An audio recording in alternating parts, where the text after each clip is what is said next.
Dépenser avec une carte, c'est dépenser vraiment de l'argent. On ne peut pas faire la passe de cette éducation-là. Bonjour, je suis Béatrice Copin-Royer, psychologue clinicienne. Je m'occupe d'enfants, d'adolescents et de familles. Et je viens vous parler aujourd'hui de l'argent de poche, qui me paraît un sujet bien intéressant dans les familles, pas très souvent abordé.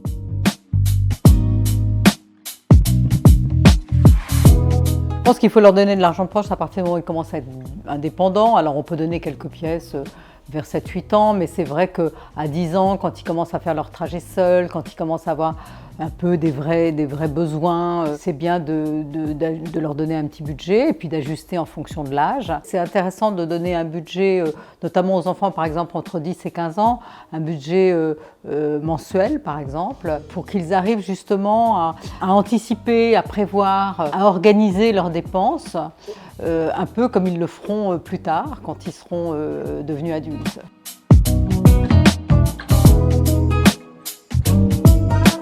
La fonction de l'argent de poche, c'est de donner aux enfants à la fois de l'autonomie, la possibilité de disposer d'un budget pour satisfaire à leurs besoins, et c'est aussi leur donner le sens des responsabilités pour qu'ils arrivent à comprendre qu'il y a des priorités, qu'on a des contraintes, qu'il y a des limites, qu'on ne peut pas tout avoir. Ça leur apprend à hiérarchiser ce dont ils ont vraiment besoin, ce dont ils ont vraiment envie. Ça leur apprend à attendre. C'est absolument essentiel pour leur avenir parce qu'on se rend compte quand même qu'il y a beaucoup que dans la vie, l'argent peut poser beaucoup de problèmes. Il n'y a qu'à voir le nombre de personnes qui sont endettées. Et donc, on ne peut pas faire la passe de cette éducation-là.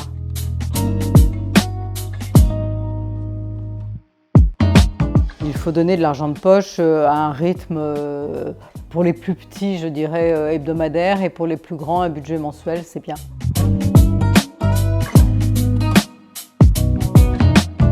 Card est un très bon outil parce que à la fois ça leur donne une autonomie et puis ça leur permet aussi justement d'anticiper, de thésauriser et de se faire vraiment un budget avec des intérêts, de se rendre compte aussi qu'effectivement ce que je disais c'est que dépenser avec une carte c'est dépenser vraiment de l'argent. Et puis pour leurs parents c'est aussi intéressant parce que leurs parents peuvent à la fois être dans le contrôle mais en même temps pas dans un hyper contrôle qui serait le contraire de l'idée d'autonomie qui me paraît intéressante dans l'argent de poche. Ça leur permet de discuter par exemple avec celui qui est trop dépensier, de comment il peut réfléchir à plus de modération, d'envisager des économies. Donc c'est un dialogue qui finalement va leur faire du bien et va les projeter dans une vie adulte, mais doucement mais sûrement.